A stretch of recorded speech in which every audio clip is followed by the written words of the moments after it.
Ibu, Saudara yang dikasihi Tuhan, selamat beribadah di dalam ibadah online GKPB, Masa Depan Cerah, Tulung Agung.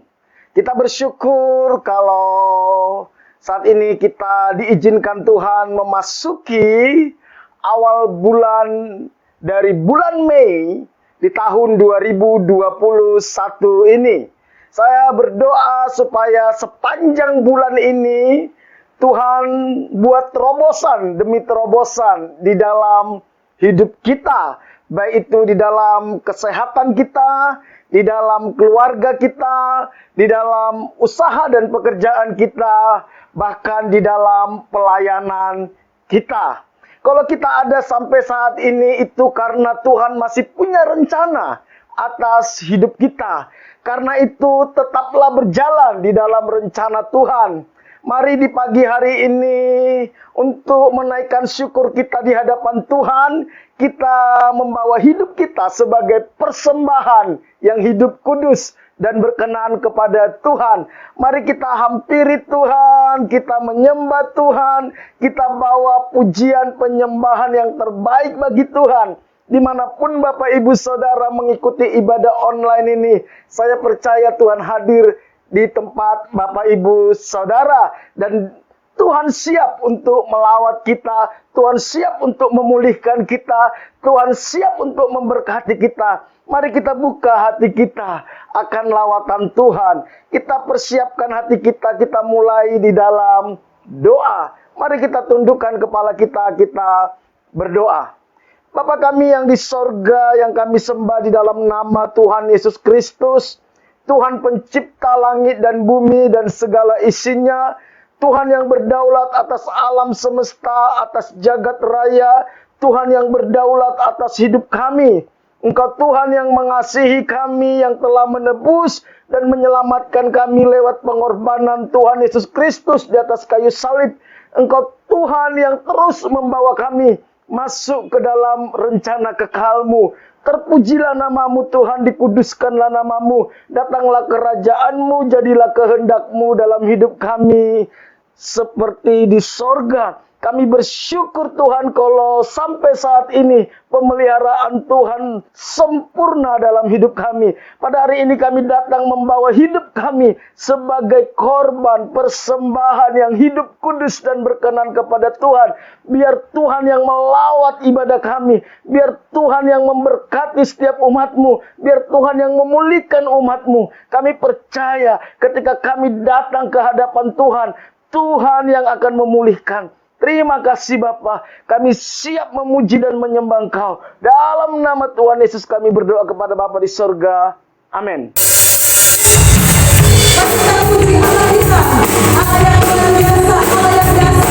Mari bersyukur kepada Tuhan atas segala kebaikan Tuhan dalam hidup kita.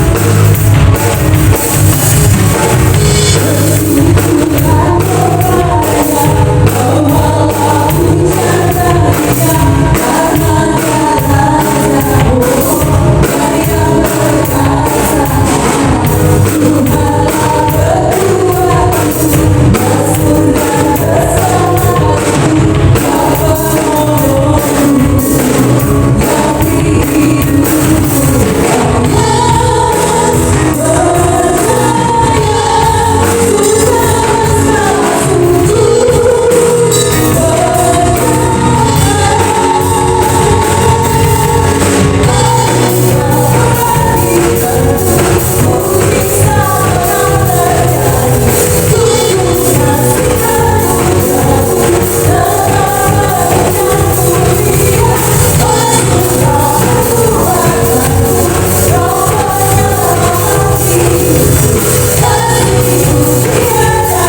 Bapak, Ibu, Saudara yang dikasihi Tuhan, kemampuan kita untuk memprediksi apa yang akan terjadi ke depan akan memudahkan kita untuk menetapkan setiap langkah-langkah hidup kita di masa sekarang. Kemampuan kita untuk bisa membaca apa yang sedang terjadi dan apa yang akan terjadi ke depan, itu akan mempermudah kita untuk menentukan rencana-rencana apa yang akan kita lakukan ke depan. Sekitar tahun 1996, salah satu gereja besar di Jakarta, walaupun mereka bukan terbesar di Jakarta, mendapat tuntunan Tuhan untuk menukarkan setengah dari kas gereja mereka, ditukar dari rupiah kepada dolar Amerika. Saat itu harga $1 Amerika berkisar 1.800 rupiah. Ketika para penatua yang ada di sana berdoa, Tuhan gerakkan mereka untuk menukarkan setengah dari kas mereka kepada dolar. Itu tahun 1996. Tahun 1997 akhir, Indonesia mulai masuk ke dalam krisis moneter. Dan saat itu nilai tukar rupiah terhadap dolar mulai naik. Sampai puncaknya tahun 1998. Harga $1 Amerika itu bisa sampai 17.000 rupiah. Dari 1.800 kepada 17.000. Ketika harga dolar mendekati 17.000, Tuhan gerakkan mereka untuk menukarkan kembali uang mereka yang dari dolar kepada rupiah. Dan kita tahu tahun 1998 itu masa-masa yang cukup sulit bagi masyarakat Indonesia. Terjadi krisis politik, terjadi krisis ekonomi, krisis sosial. Sehingga kebanyakan orang Indonesia mengalami kesulitan. Tetapi di tengah-tengah masyarakat Indonesia mengalami kesulitan, gereja ini mendapatkan berkat yang sangat besar, sehingga mereka bisa memberkati banyak orang. Lewat pertukaran uang mereka yang ditukar dari rupiah kepada dolar, dan dari dolar ditukar kembali kepada rupiah, mereka mendapatkan keuntungan yang sangat besar.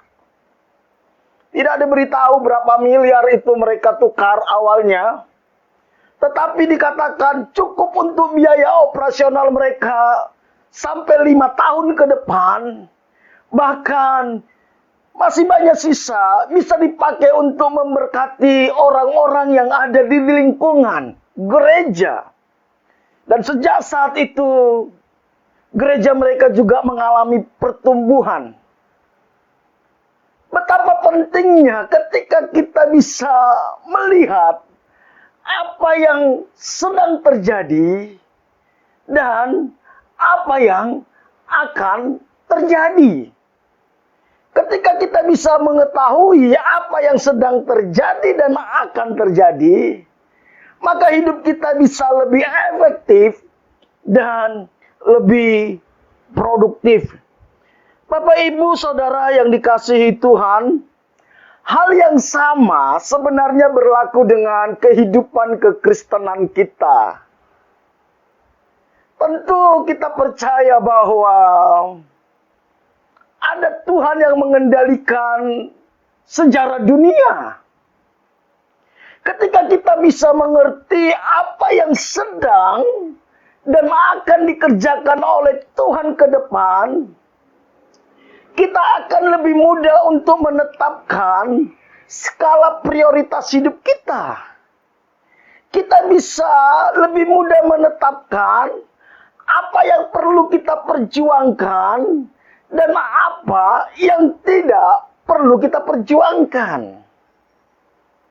Namun ketika kita tidak bisa mengerti apa yang sedang Tuhan kerjakan dan apa yang Tuhan akan kerjakan ke depan, maka kecenderungan kita akan sembrono dan kita akan mencari jalan nyaman untuk saat ini.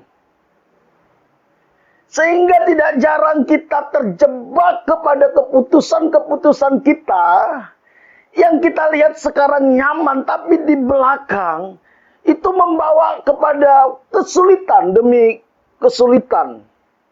Bapak, Ibu, Saudara yang dikasihi Tuhan, Tuhan Yesus memerintahkan kepada kita supaya kita bisa membedakan zaman, Saudara. Supaya kita bisa membedakan zaman.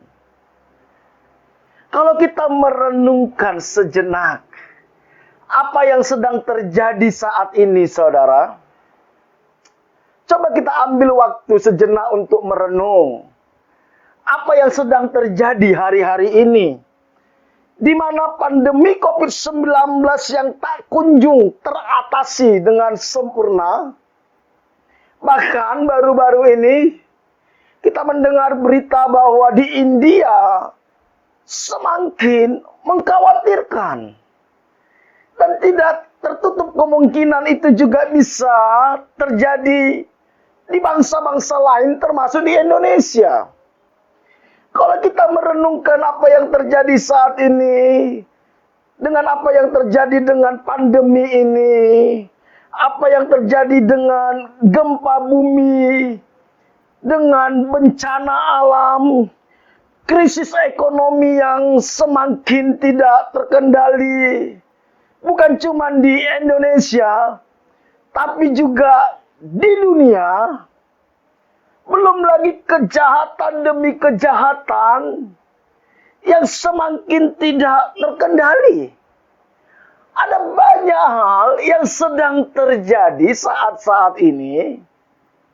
Seharusnya kita mulai merenung, Bapak Ibu. Apa sebenarnya yang sedang terjadi? Apa kata firman Tuhan tentang zaman ini? Apa kata firman Tuhan tentang apa yang terjadi ke depan? Oleh karena itu, tema renungan kita sepanjang bulan ke depan adalah bersiap untuk masa depan. Bersiap untuk masa depan. Masa depan itu harus kita persiapkan. Masa depan itu tidak terjadi begitu saja. Tentu masa depan yang dimaksud di sini bukan cuma sekedar masa depan kita di bumi.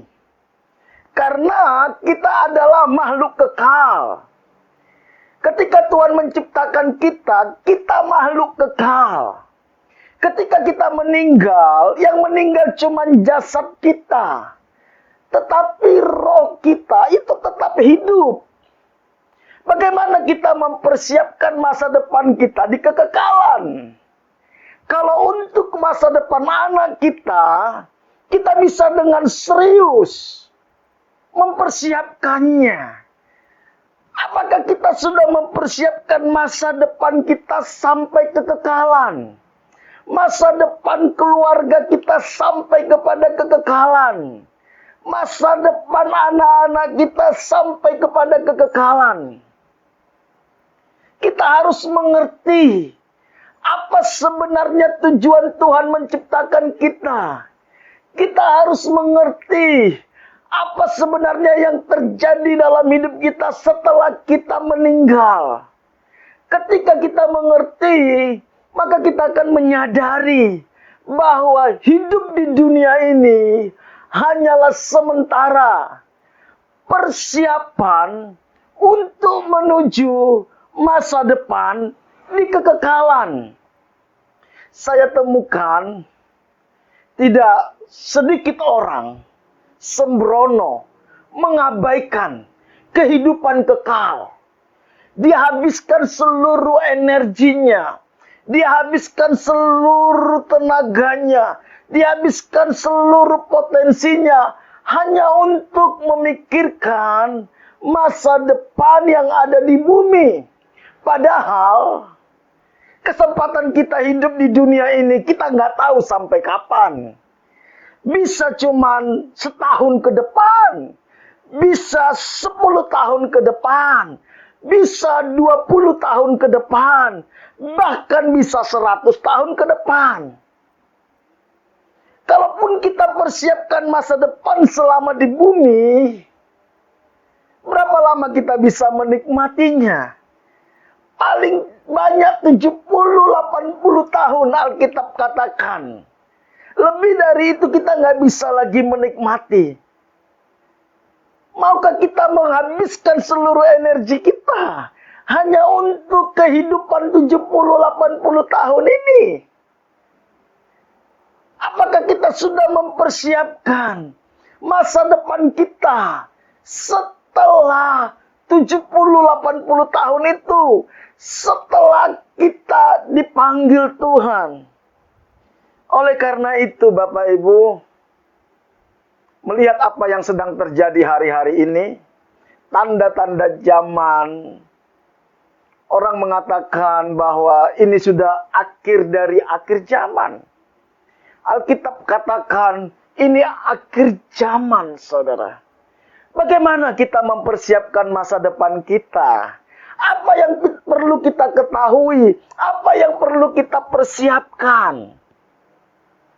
Karena Alkitab katakan pada akhir zaman akan terjadi masa-masa yang sangat sulit, saudara. Terjadi gempa bumi, terjadi perang, terjadi penganiayaan, ada antikris yang berkuasa, ada kelaparan, ada kesulitan. Sudahkah kita mempersiapkan diri kita menghadapi semua ini? Apakah pandemi COVID-19, krisis ekonomi, gempa bumi, perang yang sedang terjadi, kejahatan di mana-mana merupakan penggenapan dari firman Tuhan tentang akhir zaman? Kalau itu penggenapan, sudahkah kita siap menghadapi semua itu? Karena itu, mari kita berikan hati kita untuk mempelajari ini. Apa yang perlu kita ketahui tentang masa depan? Khususnya masa depan di dalam Tuhan. Oleh karena itu, tema kita sepanjang bulan ke depan adalah bersiap untuk masa depan. Dan subtema kita untuk minggu ini adalah mengapa Yesus akan datang kembali. Mengapa Yesus akan datang kembali. Saya mau mengajak kita membaca Alkitab kita dari Kisah Para Rasul, pasal 1 ayat 9 sampai 14. Kisah Para Rasul 1 ayat 9 sampai 14 mengatakan, sesudah ia mengatakan demikian, terangkatlah ia disaksikan oleh mereka, dan awan menutupinya dari pandangan mereka. Ketika mereka sedang menatap ke langit, Waktu ia naik itu, tiba-tiba berdirilah dua orang yang berpakaian putih dekat mereka dan berkata kepada mereka, "Hai orang-orang Galilea, mengapakah kamu berdiri melihat ke langit?" Yesus ini, Yesus yang mati, disalibkan, bangkit. Yesus ini yang terangkat ke sorga meninggalkan kamu, akan datang kembali dengan cara yang sama seperti kamu melihat dia naik ke sorga. Bapak, Ibu, Saudaraku yang dikasihi Tuhan, 2000 tahun yang lalu ketika Tuhan Yesus naik ke sorga, ada satu janji. Janji yang disampaikan malaikat kepada umat Tuhan yang ada di Galilea, yang menyaksikan kenaikan Tuhan Yesus ke sorga. Janji itu adalah bahwa Yesus akan datang kembali. Yesus akan datang kembali. Bukankah ini yang kita nanti-nantikan selama kita hidup di dunia? Bukankah ini yang kita rindukan? Jangan-jangan kita tidak pernah merindukan kedatangan Tuhan kedua kali. Bapak, Ibu, Saudaraku yang dikasihi Tuhan, tentu kedatangan Tuhan yang kedua kali tidaklah sama dengan kedatangannya 2000 tahun yang lalu, waktu pertama kali dia datang. Kedatangan Tuhan Yesus yang pertama, dia datang sebagai bayi di kandang domba. Dia datang sebagai bayi. Dia datang untuk menebus dosa manusia. Dan itu sudah selesai. Tugasnya untuk menebus dosa manusia sudah selesai. Dia datang sebagai juru selamat. Tetapi kedatangan Tuhan yang dua kali tidaklah sama dengan kedatangannya yang pertama. Kedatangannya yang kedua kali, dia datang tidak lagi sebagai bayi, tidak lagi sebagai juru selamat, tetapi dia datang sebagai raja. Raja penguasa alam semesta. Dia datang sebagai mempelai pria. Menjemput mempelai wanitanya. Oleh karena itu, kita harus mempersiapkan diri kita sebagai mempelai wanita Kristus. Yang pertama, dia datang sebagai raja. Kita harus mempersiapkan diri sebagai warga kerajaan. Warga kerajaan yang menghormati raja, yang kagum kepada raja, yang tunduk kepada raja. Di mana sang raja itu berdaulat total atas hidup kita. Yang kedua, dia datang sebagai mempelai pria. Oleh karena itu, dia tidak akan mencari mempelai wanita yang kekanak-kanakan. Dia tidak akan mencari mempelai wanita yang tidak dewasa. Dia tidak akan cari mempelai wanita yang tidak sepikir, seperasaan, sekehendak dengan dia. Oleh karena itu, kalau kita ingin dijemput oleh Tuhan sebagai mempelai wanitanya, tentu kita harus mendewasakan diri kita. Dewasa secara rohani. Kita harus bertanggung jawab. Kita harus mulai memikirkan apa yang dipikirkan oleh mempelai pria kita. Kita tidak lagi egois dengan diri kita. Kedatangan Tuhan yang kedua kali. Pertama tadi sebagai raja. Kedua, dia sebagai mempelai pria. Dan ketiga, dia datang sebagai hakim yang adil. Di mana semua kejahatan kita yang kita tidak bereskan di hadapan Tuhan, dia akan hakimi, saudara. Dia akan datang sebagai hakim yang adil. Tidak ada yang tersembunyi di hadapannya. Semua kejahatan yang di hati kita pun dia tahu. Oleh karena itu, sudahkah kita membereskan itu di hadapan Tuhan? Sudahkah kita menyelesaikan itu di hadapan Tuhan? Bapak Ibu, kita harus sadar bahwa Tuhan Yesus akan datang. Ada satu slogan yang dulu sering kita dengung-dengungkan waktu kita mahasiswa. Believe or not, Jesus is coming. Percaya atau tidak, Yesus pasti datang. Dia pasti datang sebagai raja.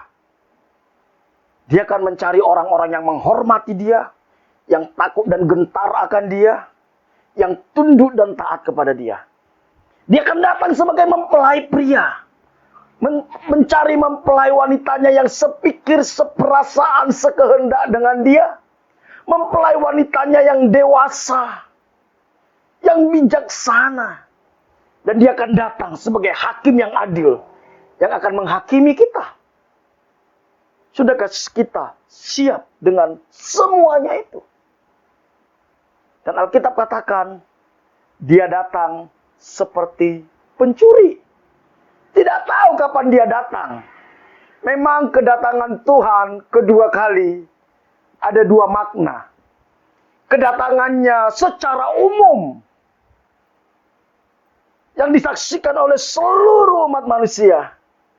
Tapi ada juga kedatangannya kepada kita secara pribadi. Kita nggak tahu kapan dia menjemput kita. Sudahkah kita siap? Sudahkah kita mempersiapkan diri? Mungkin saudara berkata, saya masih muda, saya sehat. Tentu, muda dan sehat tidak menjamin kita bisa panjang umur. Kalau Tuhan datang menjemput kita, siap tidak siap, kita harus siap. Bapak Ibu, saudaraku yang dikasihi Tuhan. Mengapa Yesus akan datang kembali? Mengapa Yesus akan datang kembali? Minimal ada 3 tujuan kedatangan Tuhan yang kedua kali. Tentu ada banyak saudara ya. Tentu ada banyak. Tetapi saya bagikan secara garis besar ada 3 saudara. Kedatangan Tuhan. Yang pertama, untuk menggenapi firman-Nya. Seperti apa yang sudah kita baca tadi, ketika Tuhan Yesus naik ke sorga, Tuhan sudah berbicara lewat malaikatnya, bahwa Yesus yang terangkat itu, dia akan datang kembali. Janjinya pasti digenapi. 2000 tahun yang lalu, Tuhan sudah berjanji bahwa dia akan kembali. Sudahkah saudara dan saya siap ketika dia kembali? Atau kedatangan Tuhan itu menjadi sesuatu yang menakutkan bagi kita? Kenapa bisa menakutkan? Karena kita tidak bertanggung jawab atas hidup kita. Tidak bisa mempertanggungjawabkan hidup kita di hadapan Tuhan. Sewaktu saya kecil, saudara. Sewaktu saya kecil, kami itu dibagi tugas sama mama. Anak pertama tugasnya masak, yaitu saya. Anak kedua itu tugasnya itu bagian cuci-cuci. Setrika, adik saya. Bagian ketiga, adik yang di nomor 3 itu tugasnya bersih-bersih rumah. Mama saya ini pembersih, saudara. Mama saya dan papa saya seorang guru. Guru SD. Pagi mereka mengajar sampai siang. Habis mengajar mereka pulang, makan, istirahat. Setelah istirahat biasanya mereka ke sawah. Kebetulan kita punya beberapa bidang sawah. Papa mama saya sore-sore menggarap sawah kami. Biasanya mereka pulang dari sawah itu sekitar jam 6:30 malam. Nah, ketika papa mama saya pulang, namun kami belum selesai mengerjakan tugas dan tanggung jawab kami. Misalnya, rumah belum dibersihkan, pakaian belum selesai dicuci sama adik saya, atau masakan belum selesai saya bereskan, maka kedatangan papa mama saya itu menjadi sesuatu yang menakutkan bagi kami. Kenapa? Karena kami akan dimarahin. Tentu wajar, karena mereka sudah capek dari sawah, ternyata mereka pulang ke rumah belum bersih. Itu menjadi menakutkan bagi kami, karena mereka bisa marah. Tetapi ketika semua beres, saudara, rumah bersih, pakaian bersih, sudah disetrika, sudah dicuci, makanan sudah siap di meja, maka kedatangan papa mama kami dari sawah itu akan menjadi sukacita bagi kami. Karena kami bisa memberikan yang terbaik bagi mereka. Bapak Ibu, menurut hemat saya, tidak banyak orang, tidak sedikit maksud saya, orang Kristen, ketika Yesus nanti datang kedua kali, seperti janji firman-Nya, mereka akan penuh ketakutan. Kenapa? Karena selama di dunia, mereka tidak pernah menghormati Tuhan. Karena mereka selama di dunia, tidak mengembangkan talenta yang Tuhan berikan, mereka tidak pakai untuk melayani Tuhan. Mereka tidak bertanggung jawab atas waktu yang Tuhan berikan, atas kesehatan yang Tuhan berikan, atas uang yang Tuhan berikan, atas berkat-berkat yang lain yang Tuhan berikan, talenta yang Tuhan berikan. Sehingga ketika sang raja datang, mereka akan ketakutan. Apakah saudara dan saya bagian dari ini? Kalau Tuhan masih kasih kita kesempatan untuk bertobat sungguh-sungguh, mari kita bertobat. Jadi kenapa dia datang? Yang pertama, untuk menggenapi firman-Nya. Untuk menggenapi firman-Nya. Dia berjanji dia pasti datang. Matius 24 ayat 29 sampai 30 dikatakan, segera sesudah siksaan pada masa itu, matahari akan menjadi gelap dan bulan tidak bercahaya, dan bintang-bintang akan berjatuhan dari langit, dan kuasa-kuasa langit akan goncang. Pada waktu itu akan tampak tanda anak manusia di langit, dan semua bangsa di bumi akan meratap, dan mereka akan melihat anak manusia itu datang di atas awan-awan di langit dengan segala kekuasaan dan kemuliaannya. Satu saat akan terjadi tanda-tanda di langit, akan terjadi siksaan bagi anak-anak Tuhan, ada antikris. Setelah semua itu Alkitab katakan, Yesus datang di awan untuk menjemput kita, saudara. Karena itu, kenapa dia datang? Karena dia sudah berfirman. Dan dia berjanji. Dia pasti datang. Dan ketika Tuhan sudah berjanji, tidak mungkin tidak digenapi. Kalau kita lihat dalam Matius 5 ayat 18 dikatakan, karena aku berkata kepadamu sesungguhnya, selama belum lenyap langit dan bumi ini, satu iota atau satu titik pun tidak akan ditiadakan dari hukum Taurat sebelum semuanya terjadi.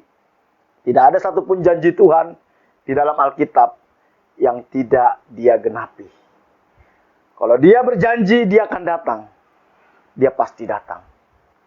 Mungkin orang berkata, Dari dulu Tuhan berjanji bahwa dia akan datang. Kok nggak datang-datang? Karena Tuhan masih memberikan kesempatan kepada kita untuk bertobat. Yang kedua, kenapa Tuhan datang? Yang kedua, untuk mengakhiri kejahatan di dunia. Mengakhiri kejahatan di dunia. Bapak, Ibu, Saudara yang dikasihi Tuhan, kalau kita mau jujur, dunia ini penuh dengan kejahatan.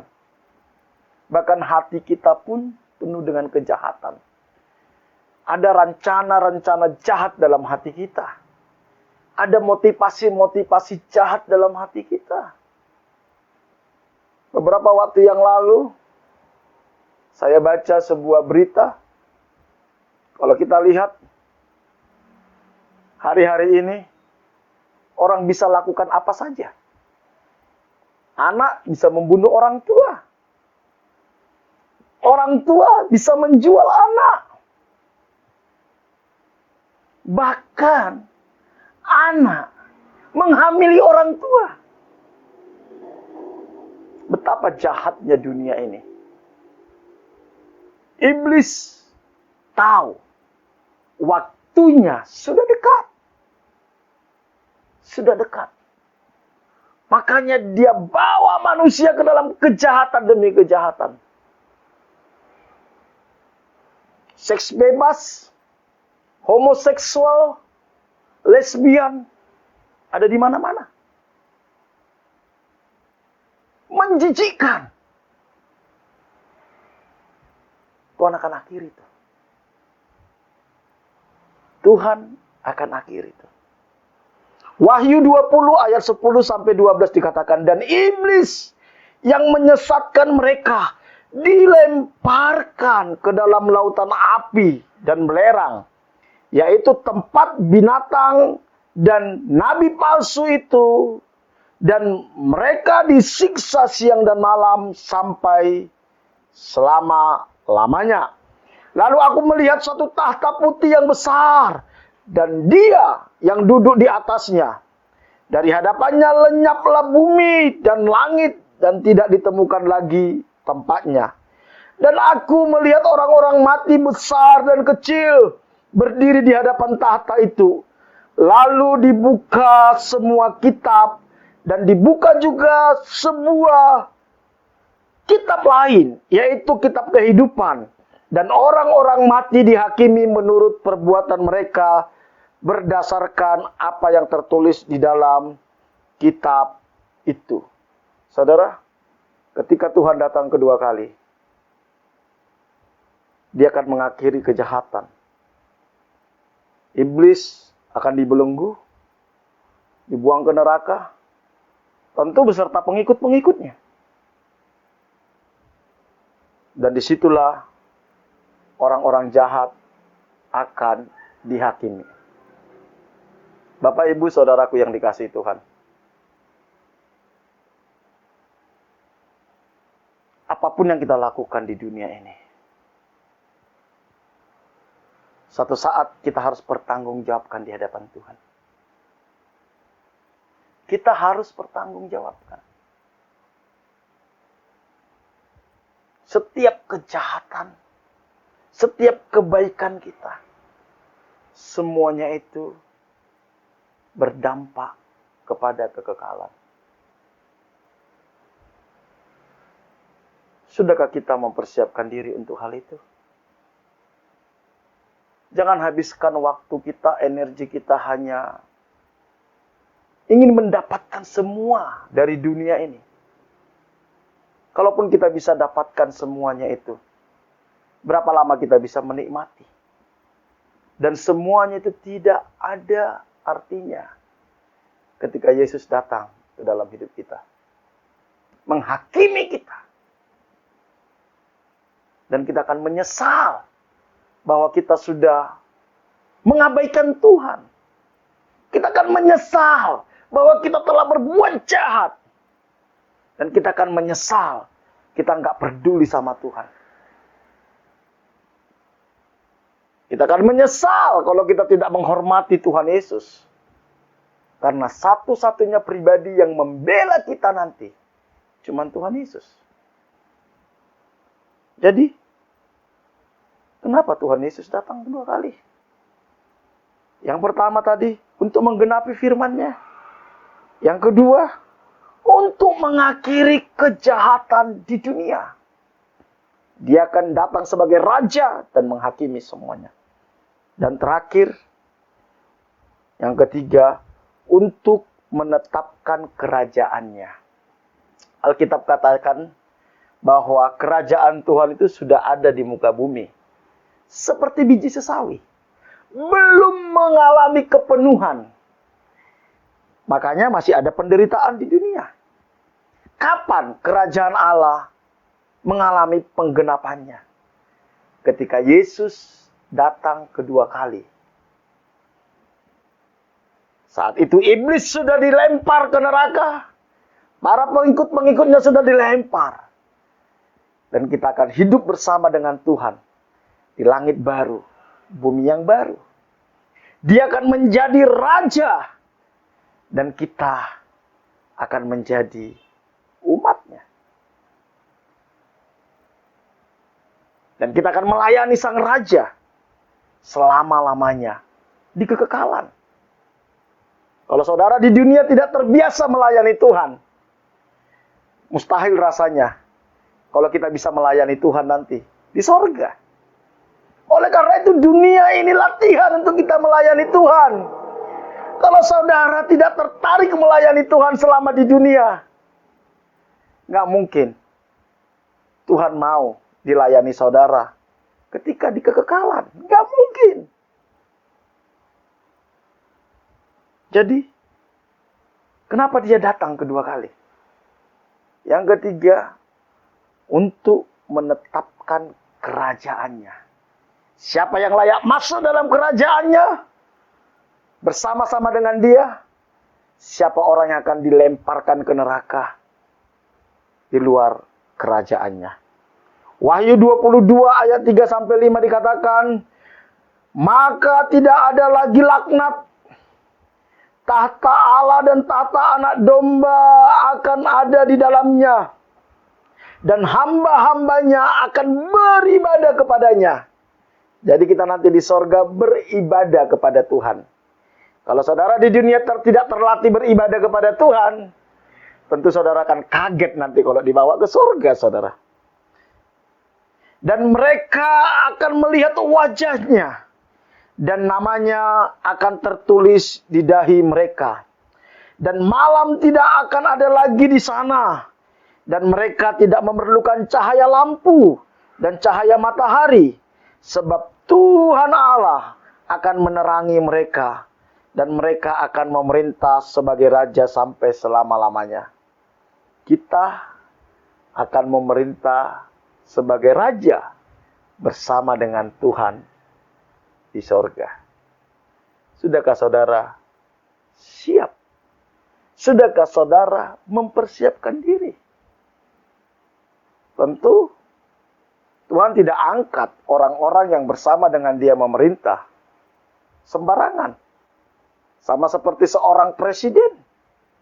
Ketika presiden ingin mengangkat menterinya, tentu yang diangkat dia adalah orang-orang yang bisa dia percaya. Orang-orang yang mau menurut kepada dia. Orang-orang yang sepisi, sejalan dengan Bapak Presiden. Begitu juga dengan Tuhan. Kalau saudara ingin memerintah bersama-sama dengan Tuhan di kerajaannya, kita harus menghormati Tuhan. Kita harus sevisi, sepikiran, seperasaan, sekehendak dengan Tuhan. Dan kita harus membiasakan diri untuk taat kepada Tuhan. Mari Bapak Ibu, saudara yang dikasihi Tuhan, mempersiapkan masa depan. Sudahkah kita siap untuk semuanya itu? Melihat apa yang sedang terjadi hari-hari ini, saudara. Fenomena yang sedang terjadi hari-hari ini. Kita nggak tahu sampai kapan bumi ini akan ada. Minimal kita nggak tahu sampai kapan kita ada dan kita berhadapan dengan Tuhan. Sudahkah kita mempersiapkan masa depan kita di kekekalan? Kalau kita tidak mempersiapkan dari sekarang, maka kematian akan menjadi hal yang paling mengerikan dan menakutkan bagi kita. Karena kita akan dihakimi Tuhan. Tetapi kalau kita sungguh-sungguh mempersiapkan itu, maka kedatangan Tuhan itu menjadi sukacita bagi kita semua. Tuhan Yesus memberkati. Mari kita tundukkan kepala kita berdoa. Kami bersyukur Tuhan buat kebenaran firman-Mu. Mampukan kami untuk melihat rancangan Tuhan. Bukan hanya sekedar di dunia ini, tetapi sampai kekekalan. Karena Tuhan menciptakan kami sebagai makhluk yang kekal. Dan rencana-Mu dalam hidup kami bukan cuma sekedar bagaimana kami diberkati di dunia, tetapi bagaimana kami memerintah bersama-sama dengan Engkau di kekekalan. Bahwa kami sepikir, seperasaan, sekehendak dengan Engkau. Jangan biarkan hawa nafsu kami menipu kami. Jangan biarkan kebodohan kami menipu kami. Jangan biarkan kesombongan kami menipu kami. Bahwa kami berjalan bersama dengan Tuhan. Kami bersyukur buat kebenaran firman-Mu. Sungguh hamba-Mu serahkan setiap umat-Mu sepanjang minggu ke depan ke dalam penyertaan dan perlindungan Tuhan. Berkati setiap umat-Mu. Tuntun setiap kami di jalan-jalan-Mu. Berkati setiap rumah tangga, hubungan suami istri, orang tua dengan anak, sesama saudara. Kasih dan kebenaran-Mu yang memerintah dalam setiap rumah tangga. Pulihkan kesehatan umat-Mu yang sakit, Tuhan sembuhkan. Berkati usaha pekerjaan umat-Mu. Apapun yang mereka kerjakan sepanjang minggu ke depan, Tuhan buat berhasil. Tuhan buat terobosan. Tuhan buat mujizat. Buka jalan atas setiap permasalahannya Tuhan. Cukupi segala kebutuhan umat-Mu. Pakai setiap kami untuk menjadi berkat bagi orang-orang yang ada di sekitar kami. Jauhkan setiap umat-Mu dari segala mara bahaya, kecelakaan, virus-virus sakit penyakit, dari keinginan-keinginan yang jahat. Jauhkan kami Tuhan. Kami bersyukur, kami serahkan kehidupan kami sepanjang minggu ke depan ke dalam anugerah Tuhan. Jemaat yang dikasihi Tuhan, Tuhan mengarahkan wajahnya kepada kita. Dia yang selalu menyertai dan menuntun kita. Berjalanlah dalam penyertaan Tuhan. Karena itu terimalah berkat daripada Allah Bapa. Diberkatilah engkau pada waktu masuk, diberkatilah engkau pada waktu keluar, diberkatilah buah kandunganmu, diberkatilah adonanmu, diberkatilah bakulmu, diberkatilah hasil tanganmu. Apapun yang kau kerjakan dengan tanganmu, Tuhan akan buat berhasil. Diberkati engkau di kota, di desa, di gunung, kemanapun engkau pergi, tanda-tanda ajaib menyertai engkau. Engkau akan naik dan tidak akan menjadi turun. Engkau akan menjadi kepala dan bukan menjadi ekor. Anak cucumu akan perkasa di bumi.